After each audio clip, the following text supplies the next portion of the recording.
Join us on Path of Faith, where we delve deep into the heart of spirituality, offering insights and inspiration to illuminate your path towards a deeper connection with God.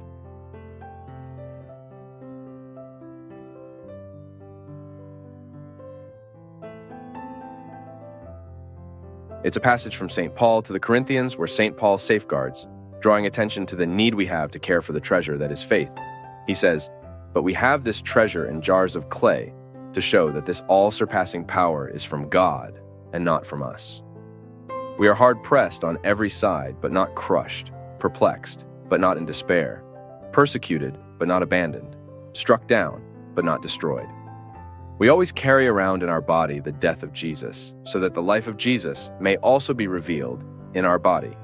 For we who are alive are always being given over to death for Jesus' sake, so that his life may also be revealed in our mortal body.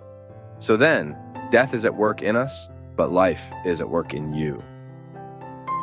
This treasure we carry is in jars of clay. When we speak here initially that our faith doesn't always have the maturity to understand this partnership between God and humanity, or even to realize that in this partnership, the primacy is always of divine grace.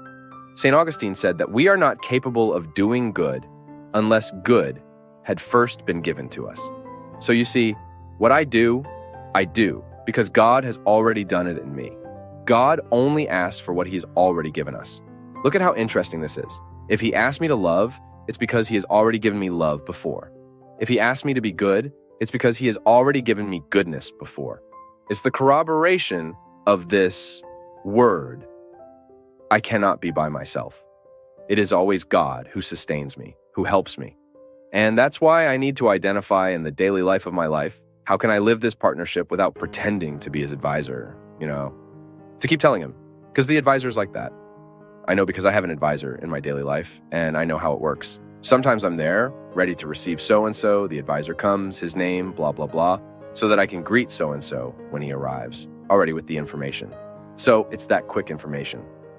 I'm in the van, and the girl is already talking.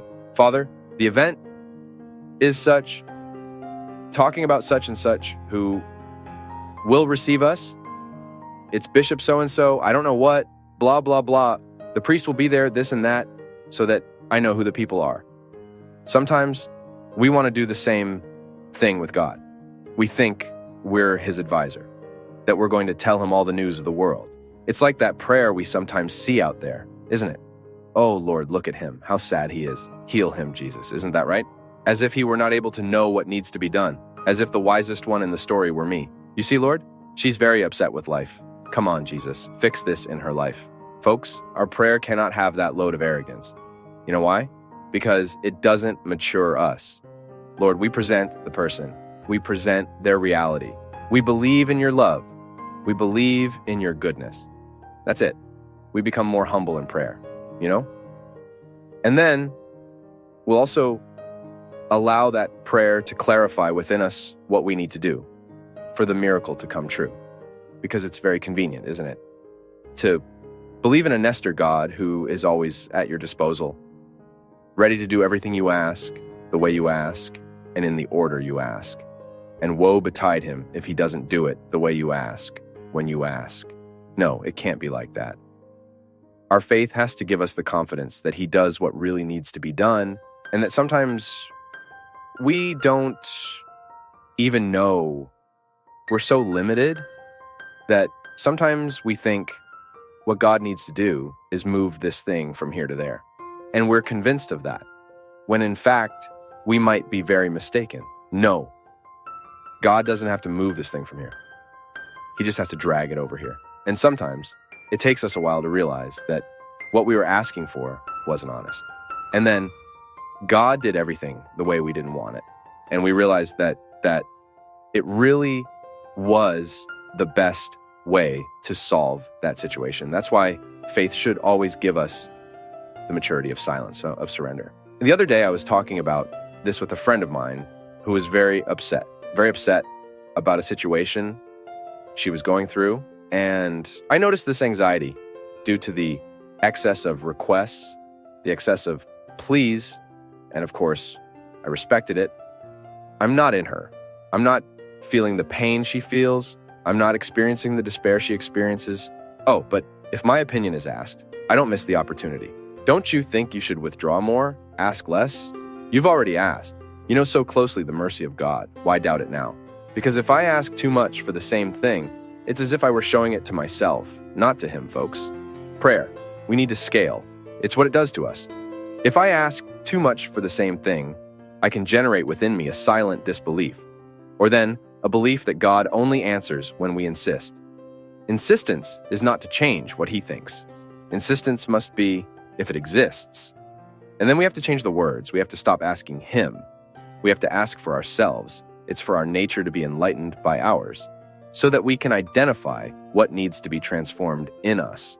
Because if I insist too much on asking God to do this, to do that, every day I ask the same thing. Every day I ask the same thing. I'm considering that he is not capable of keeping in his heart what I have already surrendered.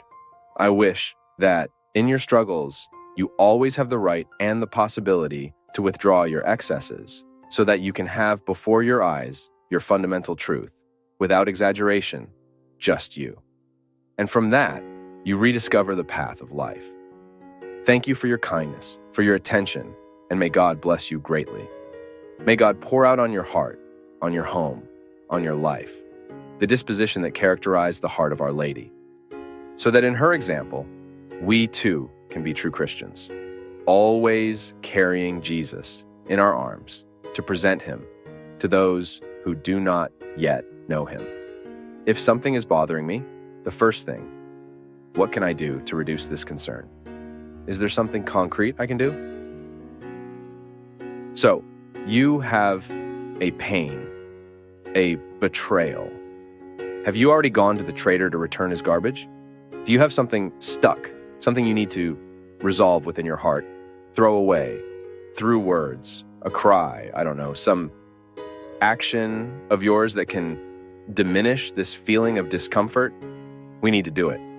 It's the same with concern. When something worries me and I discover in that concern what I can do to diminish the effect of that concern on my life, and I do it, then I start to open the doors for that past to start to pass. Because otherwise, we'll dam up the experience that wasn't worth it. We'll hold within us the event, the happening that hurt us, that injured us, and then we'll live a continuous process of injuries and wounds. Because the memory, the resentment, the bitterness, they only provoke new wounds within us. I've never seen anyone healed by holding on to resentment. What is resentment? To resent. It's feeling several times. It's as if you took a razor blade and kept passing it over the same spot on your skin. It will never heal, and the cut gets worse. Because you keep damaging the skin, keep damaging. You're losing the opportunity to live the healing. Isn't that so? Have you noticed that when it starts to heal, it gets a little itchy? Isn't that so? Healing causes an itching sensation, right? It's the same inside us. You can observe there are many effective situations that sometimes we are starting to recover from them. Then you have that feeling every now and then of wanting to pick at the scabs of healing. Hold that there.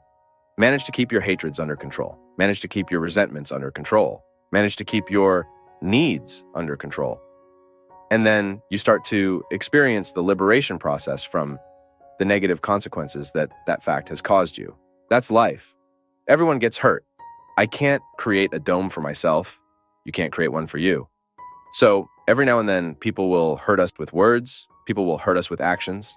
Now, you can't allow the word that hurts and the action that hurts to cause wounds in your being and to last longer than they should. It reached your being. It went deep into your life. It went deep into your heart. Start finding a way to heal that. Because once you have a wound in your being, you run the risk of infecting everything. In affections, that's how it works, right?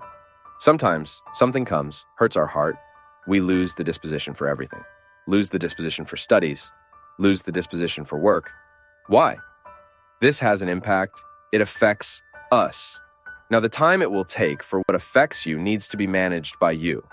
After all, it's your being at stake, right?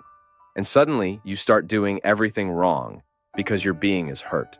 So there's always a little wound there in your being that needs to be cared for. My people, this is an exercise for every day.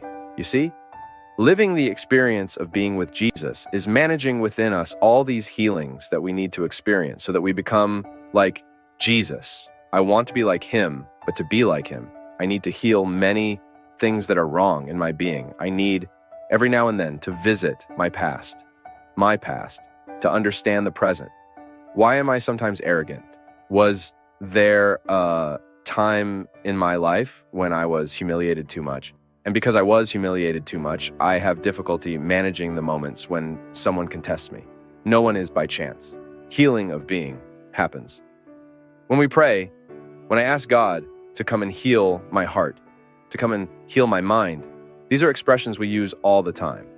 But God often heals our heart, heals our mind through our reflection. When you start to put your disordered feelings in order, when you start to regain the harmony that life and events sometimes take away. And that's what I wish for you. That in today's day of your life, of your story, you are committed to healing the wounds of your being. If they hurt you, don't take that with you. Just take it as a lesson for you not to do it to others. But don't let it turn into bitterness, sadness. To be creative, it has to exert within us the movement of overcoming. So, why am I sad? Why am I hurt, upset?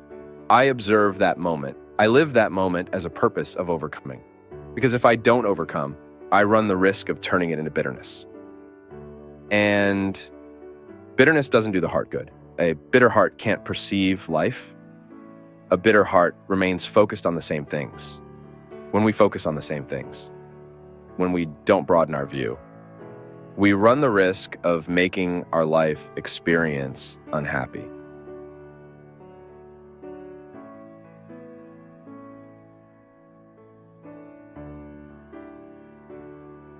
From all of us at Path of Faith, thank you for being part of today's discussion.